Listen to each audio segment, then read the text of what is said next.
അസ്സലാമു അലൈക്കും വറഹ്മത്തുള്ളാ.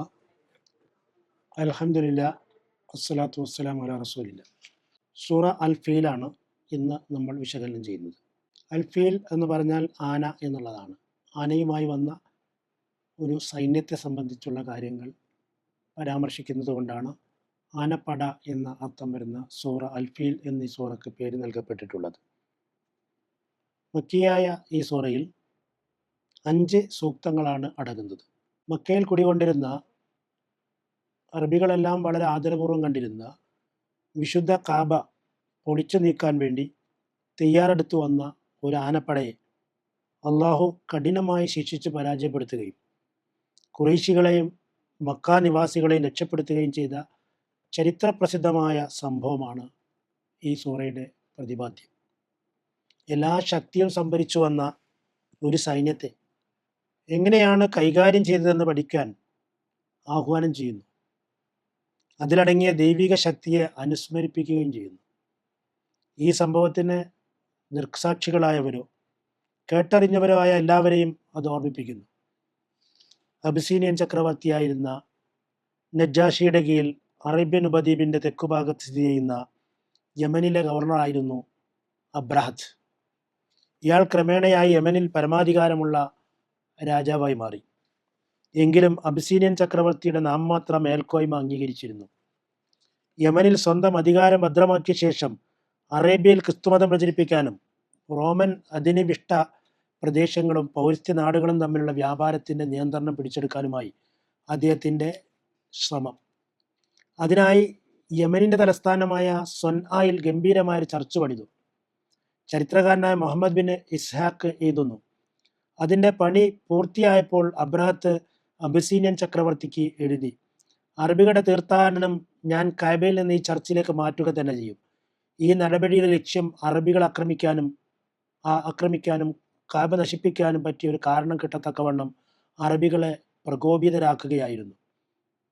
ഈ വിളംബരത്തിൽ രോഷാകുലനായ ഒരു അറബി ചർച്ചിൽ കയറി മലവിസർജനം ചെയ്തതായി ചില ചരിത്രകാരന്മാർ രേഖപ്പെടുത്തുന്നു. കഅബയുടെ ആളുകൾ തൻ്റെ ചർച്ചിനെ നിന്ദിച്ചിരിക്കുന്നുവെന്ന കാരണത്താൽ കഅബ തകർത്തു കളയാതെ ഇനി തനിക്ക് വിശ്രമമില്ലെന്ന് അയാൾ പ്രഖ്യാപിച്ചു. അബ്രഹത്ത് ക്രിസ്താബ്ദം 571 ഏപ്രിൽ 2-ാം തീയതി 60,000 ഭടന്മാരും 13 ആനകളും അടങ്ങുന്ന ഒരു വൻ സൈന്യവുമായി മക്കയിലേക്ക് പുറപ്പെട്ടു. വഴിക്ക് വെച്ച് തന്നെ തടയാൻ ശ്രമിച്ച ചെറു സൈന്യങ്ങളെ പരാജയപ്പെടുത്തുകയും തൻ്റെ സേവകരാക്കി മാറ്റുകയും ചെയ്തു. മുഹമ്മിസിൽ നിന്ന് അബ്രഹത്ത് തൻ്റെ സേനയെ മുന്നോട്ട് നയിച്ചു. നബി സല്ലല്ലാഹു അലൈഹി വസല്ലമയുടെ പിതാമഹനായ അബ്ദുൽ മുത്തലിബിൻ്റെ 200 ഒട്ടകങ്ങളടക്കം തിഹാമക്കാരുടെയും ഖുറൈശികളുടെയും ധാരാളം കാലികളെ കൊള്ളയടിച്ചു. ഇത്ര വിപുലമായൊരു പടയോട് പൊരുതാൻ തക്ക ശക്തി അന്ന് മക്കക്കാർക്ക് ഉണ്ടായിരുന്നില്ല. അതിനാൽ തന്നെ അവർ കഅബയുടെ കവാടത്തിൻ്റെ വട്ടക്കണ്ണി പിടിച്ചുകൊണ്ട് തൻ്റെ മന്ദിരത്തിനും അതിൻ്റെ പരിചാരകർക്കും രക്ഷ വരുത്തേണേ എന്ന് അള്ളാഹുവോട് പ്രാർത്ഥിച്ചു. ഇങ്ങനെ പ്രാർത്ഥിച്ച ശേഷം അബ്ദുൽ മുത്തലിബും കൂട്ടരും ആത്മരക്ഷാർത്ഥം മലമുകളിലേക്ക് പോയി. അടുത്ത ദിവസം അബ്രഹത്തും സൈന്യവും എത്തി. മുന്നേറിക്കൊണ്ടിരുന്ന സേനയിലുണ്ടായിരുന്ന മഹ്മൂദ് എന്ന പേരായ വിശേഷപ്പെട്ട പടയാന പെട്ടെന്ന് ഇരുന്ന് കളഞ്ഞു. എന്തു ചെയ്തിട്ടും അത് മുന്നോട്ട് നീങ്ങാൻ കൂട്ടാക്കിയില്ല. ഈ ഘട്ടത്തിൽ അള്ളാഹുവിൻ്റെ പട്ടാളം രംഗത്തെത്തി. പറവകൾ കൂട്ടം കൂട്ടമായി അവയുടെ കൈകളിലും കാലുകളിലും ചുട്ടുപൊള്ളുന്ന ചരൽക്കല്ലുകളുമേന്തി പറന്നെത്തി. ആ കല്ലുകൾ സൈന്യത്തിൻ്റെ മീതെ വർഷിച്ചു. ആ കല്ല് പൊള്ളുന്നവർക്ക് അസഖ്യമായ ചൊറിച്ചിലുണ്ടാവുകയും ചൊറിഞ്ഞു ചൊറിഞ്ഞ് ശരീരം പൊട്ടിപ്പൊളിഞ്ഞ് മാംസം ഉതിർന്നു പോയി തുടങ്ങുകയും ചെയ്തു. അബ്രഹത്തിൻ്റെ ദേഹം കഷ്ണം കഷ്ണമായി വീണു. അതിൻ്റെ കഷ്ണങ്ങൾ വീണെടുത്ത് ദുർനീരും ചീജലവും ഒഴുകിയിരുന്നു. അവർ പരിഭ്രാന്തരായി യമനിലേക്ക് തിരിച്ചോടാൻ തുടങ്ങി. ഈ നെട്ടോട്ടത്തിനിടയിൽ അവർ അവിടെ വീണ് മരിച്ചുകൊണ്ടിരുന്നു. കഷ്ണം പ്രദേശത്തെത്തിയപ്പോൾ അബ്രഹത്ത് മരിച്ചു വീണു. ആനപ്പട തകർന്ന് തരിപ്പണമായത് മുസ്തലിഫയുടെയും മിനയുടെയും ഇടക്കുള്ള വാദി മുഹസ്സബിലെ മുഹസ്സിർ എന്ന സ്ഥലത്ത് വെച്ചാണ്. നബി സല്ലല്ലാഹു അലൈഹി വസല്ലമയുടെ വിടവാങ്ങൽ ഹജ്ജിൻ്റെ സംഭവ വിവരണത്തിൽ പറയുന്നു, മുസ്തലിഫയിൽ നിന്ന് മദീനയിലേക്ക് പോകവേ വാദി മുഹസ്സിറിലെത്തിയപ്പോൾ തിരുമേനി വേഗം കൂട്ടി. അതിനെ വ്യാഖ്യാനിച്ചുകൊണ്ട് ഇമാം നബി പറയുന്നു, ആ സ്ഥലത്താണ് അസ്ഹാബുൽ ഫീൽ സംഭവം അരങ്ങേറിയത്. അതുകൊണ്ട് അവിടം വേഗത്തിൽ പിന്നിടുകയാണ് സുന്നത്ത്. അറബിയിലെങ്ങും പ്രസിദ്ധമായ മഹാസംഭവമാണിത്. ഈ സംഭവം നടന്ന ആണ്ടിനെ അറബികൾ ആമുൽ ഫീൽ, ഗജവർഷം എന്ന് വിളിക്കുന്നു. ഈ സംഭവം നടന്നത് മുഹറം മാസത്തിലും നബി സല്ലല്ലാഹു അലൈഹി വസല്ലമയുടെ ജനനമുണ്ടായത് ഇതേ വർഷം റബീഉൽ അവ്വൽ മാസത്തിലുമാണ്. ചരിത്രപ്രസിദ്ധമായ ഈ സംഭവത്തിലേക്ക് വിരൽ ചൂണ്ടുന്നതാണ് ഈ അധ്യായം. بسم الله الرحمن الرحيم ألم تر كيف فعل ربك بأصحاب الفيل ألم يجعل كيدهم في تضليل وأرسل عليهم طيرا أبابيل ترميهم بحجارة من سجيل فجعلهم كعصف مأكول. ഈ അധ്യായത്തിലെ പദങ്ങളുടെ വിശകലനം. അലംതറ, നീ കണ്ടില്ലേ, കൈഫഫാല, എങ്ങനെ ചെയ്തു വന്ന്, എങ്ങനെ നേരിട്ട് വന്ന്. ഇവിടെ എങ്ങനെ എന്നാണ് ചോദിക്കുന്നത്, എന്ത് ചെയ്തു എന്നല്ല.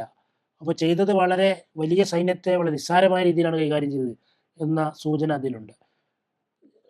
കൈഫഫാല റബ്ബുക്ക്, നിന്റെ രക്ഷിതാവ്, ബി അസ്ഹാബിൽ ഫീൽ, ആനപ്പടയെ, അലം യജ്യൽ, അവനാക്കിയില്ലേ, കൈദഹും, അവരുടെ കുതന്ത്രം, ഫീ തലിലേൽ, തകർച്ചയിൽ, പിഴവിലാക്കിയില്ലേ, വർസൽ അലഹിം, അവരുടെ മേൽ അവൻ അയക്കുകയും ചെയ്തു, ത്വയ്റൻ അബാബിൽ, പറവപ്പറ്റങ്ങളെ, പറവക്കൂട്ടങ്ങളെ, തർമീഹിം, അവ അവരെ എറിഞ്ഞിരുന്നു, ബി ഹിജാറത്തിൻ, കല്ലുകൊണ്ട്, മിൻ സിജ്ജിലിൻ, ചൂളക്കല്ലിൽപ്പെട്ട, ഫജ അലഹും, അങ്ങനെ അവൻ അവരെ ആക്കി, ക അസ്ഫിൻ, വൈക്കോൽ തുരുമ്പ് പോലെ, മഖൂൽ, തിന്നപ്പെട്ട, ചവച്ചരയ്ക്കപ്പെട്ട.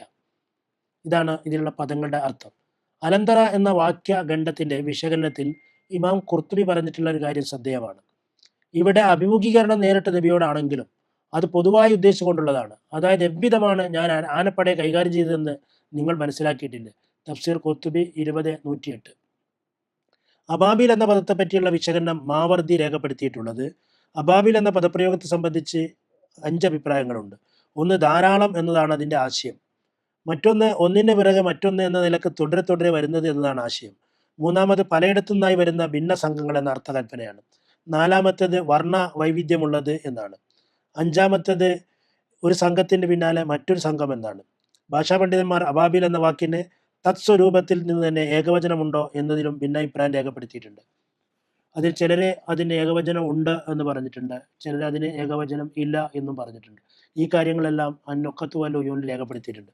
ഈ അബാബിൽ എന്നുള്ളത് പക്ഷിയുടെ പേരല്ല, മറ്റു പക്ഷികളുടെ ത്വയർ എന്നുള്ളതിൻ്റെ വിശേഷണമായിട്ട് ആ ത്വയർ വന്നിട്ടുള്ളത് ഇപ്രകാരമാണ് എന്നുള്ള കാര്യമാണ് വിശദീകരിച്ചിട്ടുള്ളത്. അബാബിൽ എന്നുള്ളത് കൂട്ടം കൂട്ടമായി, സംഘം സംഘമായി എന്നൊക്കെ വരുന്ന അർത്ഥങ്ങളാണ് ഈ 5 വിശകലനങ്ങളിൽ നിന്നും തുടരെ തുടരെ അല്ലെങ്കിൽ കൂട്ടം കൂട്ടമായി, ഒന്നിന് പിറകെ ഒന്നായി എന്നൊക്കെയുള്ള ഒരു കൂട്ടായ്മയും സംഘടിത സ്വഭാവത്തിലുള്ള വരവിനെയും കുറിക്കുന്ന രീതിയിലാണ് അബാബിൽ എന്നുള്ള പദം ഉപയോഗിക്കപ്പെട്ടിട്ടുള്ളത്. അപ്പോൾ അബാബിൽ എന്ന് പറഞ്ഞാൽ കൂട്ടങ്ങൾ എന്നുള്ള അർത്ഥമാണ്, കൂട്ടം കൂട്ടമായി എന്നുള്ള അർത്ഥമാണ്. ഇതാണ് ആ പദവുമായി ബന്ധപ്പെട്ടുകൊണ്ടുള്ള പ്രത്യേകമായ ഒരു ചർച്ച. ഇതിലുള്ള ആശയങ്ങളെ നമ്മൾ പരിശോധിച്ചാൽ, നബി സല്ലല്ലാഹു അലൈഹി വസല്ലമ സത്യപ്രബോധനം നടത്തിക്കൊണ്ടിരിക്കെ തീക്ഷ്ണമായ സത്യപ്രബോധനം എന്ന് പറയുന്നത് തന്നെ തീക്ഷ്ണമായ പരീക്ഷണങ്ങളുടെ ഒരു കലവറയാണ്. ഏതൊരു പ്രവാചകനും പ്രബോധകനും എതിർപ്പുകളുടെ കൂരമ്പുകൾ ഏറ്റുവാങ്ങേണ്ടി വരും. പലപ്പോഴും എതിരാളികൾ മല്ലന്മാരും ശക്തരും പ്രതാപമുള്ളവരും അധികാരമുള്ളവരും സൈന്യമുള്ളവരും ഒക്കെ ആയിരിക്കും. പക്ഷെ അവർക്ക് മുമ്പിൽ ഒരു പ്രവാചകനും പ്രബോധകനും പതറുകയോ ചൂളുകയോ ചെയ്യേണ്ടതില്ല. നെഞ്ച് നിവർത്തിപ്പിടിച്ച് അവയെ നേരിടുക. വമ്പൻ പടകളെ തകർത്തുവിട്ട പ്രപഞ്ചനാഥന്റെ പരിരക്ഷയിലാണ് നിങ്ങളുള്ളതെന്ന് ഓർക്കണം. അത് വലിയ 60,000-ഓളം വരുന്ന ആളുകളെ നയിക്കുന്ന വലിയൊരു ആനസേന വന്നിട്ട് അതിനെ ചെറിയ പറവകളെ കൊണ്ട് തകർത്തെറിഞ്ഞ് ഓടിച്ചു വിട്ട് പരാജയപ്പെടുത്തി ഒന്നുമല്ലാതാക്കി തീർത്തിട്ടുള്ള പടച്ചവന്റെ പരിരക്ഷയിലാണ് നിങ്ങളുള്ളതെന്ന് ഓർക്കണം. ഗജവീരന്മാരുടെ അകമ്പടിയോടെ ഗമയിൽ വന്ന അബ്രഹത്തിന്റെ കൂറ്റൻ സൈന്യത്തെ എത്ര നിസ്സാരമായാണ് അള്ളാഹു കൈകാര്യം ചെയ്തത് അറിവുള്ളതല്ലേ എന്ന് അറബികളോട് ചോദിക്കുകയാണ്. ഗംഭീരന്മാരായ ഗജവീരന്മാരെ നേരിടാൻ കുഞ്ഞു കുരുവികളെയാണ് അള്ളാഹു നിയോഗിച്ചത്. അള്ളാഹുവിൻ്റെ ആനകളെ നേരിടാൻ വലിയ സംഗതികളൊന്നും വേണ്ട, വളരെ ചെറിയ കുരുവികളെ ഉപയോഗിച്ചാണ് അള്ളാഹു നേരിട്ടത്. അള്ളാഹുവിൻ്റെ ബോംബ് വർഷം എപ്രകാരമായിരുന്നുവെന്ന് പ്രസ്തുത സംഭവം വിളിച്ചോതുന്നു. അപ്പോൾ അള്ളാഹു എപ്രകാരമാണ് ഒരു ശത്രു കൂട്ടത്തെ, ഒരു മാരകമായ ശത്രു കൂട്ടത്തെ ഛിന്ന ഭിന്നമാക്കുക എന്നുള്ളതിൻ്റെ ഒരു ഉദാഹരണമാണ് ഇതിൽ വ്യക്തമാക്കുന്നത്. അതിനാൽ തന്നെ ഫറോമാരുടെയും നമ്രൂദുമാരുടെയും അഹന്ത കരുതി വരുത്തിയവൻ നിസ്സാരരെന്ന് നിങ്ങൾ സ്വയം കരുതുന്ന നിങ്ങൾക്ക് പിന്നിൽ ശക്തി പകർന്നു നിലകൊള്ളുന്നുണ്ടെന്ന് നിങ്ങൾ അറിയുക. ഫറോവയെ തൂത്തെറിഞ്ഞ, നമ്രൂദിനെ തകർത്തുവിട്ട പടച്ചമ്പുരാൻ നമ്രൂദിൻ്റെ കടുത്ത ആക്രമണങ്ങളിൽ നിന്നും ഇബ്രാഹിം നബിയെ രക്ഷപ്പെടുത്തിയ പടച്ചമ്പുരാൻ നിങ്ങളുടെ പിന്നിലുണ്ട് എന്ന് നിങ്ങൾ അറിയുക. പ്രബോധനത്തിന്റെ മാർഗത്തെ തടസ്സം സൃഷ്ടിക്കുന്ന വമ്പൻ പ്രതിസന്ധികൾക്ക് മുമ്പിൽ അന്താളിച്ച് നിൽക്കാതെ മുന്നോട്ട് കുതിക്കുക. സത്യം വിജയിക്കും, അസത്യം തകരും. അസത്യത്തിന്റെ വൈതാളികന്മാർ ചവച്ചരക്കപ്പെട്ട വൈക്കോൽ തുരുമ്പ് പോലെ നിസ്സാരരായിത്തീരും. ആയിരങ്ങളുടെ അകമ്പടിയോടെ ആനകളും ആയുധങ്ങളുമായി കടന്നു വരുന്ന വമ്പൻ സേനയെ നിഷ്പ്രയാസം തകർത്തുവിട്ട അള്ളാഹുവിന്റെ പടയാളികളാണ് നാം എന്നോർത്ത് ഓരോ പ്രബോധകനും ആർജവത്തോടെ മുന്നോട്ട് കുതിക്കുക. ഒരിക്കലും ആലസ്യമോ അലംഭാവമോ പിടികൂടാതിരിക്കാൻ സദാ ശ്രദ്ധിക്കുക. ഈ വക ആശയങ്ങളാണ് ഈ സൂറ നമ്മുടെ മനസ്സിൽ പ്രതിഫലിപ്പിക്കുന്നതും നമ്മുടെ മുമ്പാകെ വെക്കുന്നതും. അഥവാ ഏതു കാലഘട്ടത്തിലായാലും എത്ര വലിയ ഊക്കൻ ശക്തികളുള്ള വമ്പൻ സേനകളുള്ളവരായാലും അവരെ തകർത്തുവിടാൻ സാധിക്കുന്നവനാണ് പടച്ചവൻ എന്ന സന്ദേശമാണ് സൂറത്തുൽ ഫീൽ നമ്മുടെ മുമ്പാകെ വെക്കുന്നത്. നമ്മുടെ കാലഘട്ടത്തിലായാലും ഇനി വരാനുള്ള കാലഘട്ടത്തിലായാലും മുമ്പുണ്ടായിരുന്ന ചരിത്രഘട്ടത്തിലായാലും ഇത്തരം സൈനിക ശക്തികളെ അള്ളാഹു എപ്രകാരമാണ് നിഷ്പ്രഭമാക്കിയിട്ടുള്ളത് എന്ന ചരിത്രപാഠങ്ങൾ മുൻനിർത്തിക്കൊണ്ട് വരാനിരിക്കുന്ന വലിയ സംഭവങ്ങളെയും വലിയ ആക്രമണങ്ങളെയും ഒക്കെ നിസ്സാര ഭാവത്തിൽ കാണുവാനും അതിനെ ഒരിക്കലും ഏതെങ്കിലും തരത്തിൽ അതിൻ്റെ മുമ്പിൽ പതറിപ്പോകാതെ തകർന്നു പോകാതെ മാനസികമായി ദുർബലരാകാതെ നിലകൊള്ളുവാനുമുള്ള ആഹ്വാനമാണ് ഈ സൂറയിൽ അടങ്ങുന്നത്. പടച്ചമ്പുരാന് ഏത് വൻപൻ സേനയെ നശിപ്പിക്കാനും ചെറിയ ചില നീക്കങ്ങൾ മാത്രം മതി എന്നുള്ള കാര്യമാണ് ഈ സൂറ നമ്മുടെ മുമ്പാകെ വെക്കുന്ന സന്ദേശം. ശിക്ഷയുടെ കല്ലുവർഷത്തെപ്പറ്റി മറ്റൊരായത്ത് സൂറ അദ്ദാരിയാത്ത് 32-34 പറയുന്നുണ്ട്. കാലു ഇന്നാ ഉർസിൽന ഇലാ ഖൗമി മുജ്രിമീൻ. അവർ പറഞ്ഞു, ഞങ്ങൾ കുറ്റവാളികളായ ജനതയിലെ അയക്കപ്പെട്ടതാകുന്നു എന്ന് മലക്കുകൾ പറഞ്ഞതാണ്. ലിനുർസിൽ അലൈഹിം ഇജാറത്ത മിൻ തീൻ. കളിമണ്ണ് കൊണ്ടുള്ള കല്ലുകൾ ഞങ്ങൾ അവരുടെ നേരെ അയക്കുവാൻ വേണ്ടി. മുസവ്വമതൻ ഇൻദ റബ്ബിക ലിൽ മുസ്രിഫീൻ. അതിക്രമകാരികൾക്ക് വേണ്ടി തങ്ങളുടെ രക്ഷിതാവിൻ്റെ അടുക്കൽ അടയാളപ്പെടുത്തിയ കല്ലുകൾ. അത്തരം കാര്യങ്ങളുമായിട്ട് കുറ്റവാളികളെ ശിക്ഷിക്കാൻ വേണ്ടി അയക്കപ്പെട്ടതാണ് എന്ന് പറഞ്ഞിട്ടുള്ള മാലാഖമാരുടെ പ്രസ്താവനയെ സംബന്ധിച്ച് ഈ വാക്യത്തിൽ സൂറ അദ്ദാരിയാത്ത് 32-34 അല്ലാഹു പറയുന്നു. ഉമ്മുഹാനിയിൽ നിന്ന് അഥവാ ഇതുപോലെ തന്നെ സൂറ ഹൂദിൽ 82-83 വാക്യത്തിൽ അല്ലാഹു പറയുന്നു. ഫലമ്മ ജാ അംറുന ജഅൽന ആലിഹ സാഫിലഹ വഅംതർന അലൈഹ ഹിജാറതൻ മിൻ സിജ്ജീലിൻ മൻദൂൻ മുസവ്വമതൻ ഇൻദ റബ്ബിക് വമാ ഹിയ മിനൽ ളാലിമീന ബിബഈദ്. സൂറ ഹൂദ് 82-83. അങ്ങനെ നമ്മുടെ കൽപ്പന വന്നപ്പോൾ ആ രാജ്യത്ത് നാം കീമേൽ മറിക്കുകയും അട്ടിയട്ടിയായി ചൂളവച്ചിഷ്ടികൾ നാം അവരുടെ മേൽ വർഷിക്കുകയും ചെയ്തു. ഇത് ലൂത്ത് നബിയുടെ സമുദായത്തെ സംബന്ധിച്ചുള്ള പരാമർശത്തിൽ വന്നിട്ടുള്ളതാണ്. അഥവാ അള്ളാഹു ഫലമാ ജാ അമ്രുന, നമ്മുടെ കൽപ്പന വന്നപ്പോൾ ജഅൽന ആലിഹ സാഫിലഹ, ആ രാജ്യത്ത് നമ്മൾ കീമേൽ മറിച്ചു. അതുപോലെ വഅംതർന അലൈഹ, അവരുടെ മേൽ നമ്മൾ ചീഞ്ഞളിഞ്ഞ ഒരു മഴ വർഷിപ്പിക്കുകയും ചെയ്തു. ഹിജാറത്ത മിൻ സിജ്ജീലിൻ മൻദൂദ്, അതിലെ അട്ടിയട്ടിയായി ചൂളവെച്ച ഇഷ്ടികകൾ അടങ്ങുന്നതായിരുന്നു. നിന്റെ രക്ഷിതാവിൻ്റെ അതുപോലെ തന്നെ മുസവ്വമതൻ ഇൻദ റബ്ബിക്, നിന്റെ രക്ഷിതാവിൻ്റെ അടുക്കൽ നിന്ന് അടയാളം വെക്കപ്പെട്ടവയത്രേ അത്.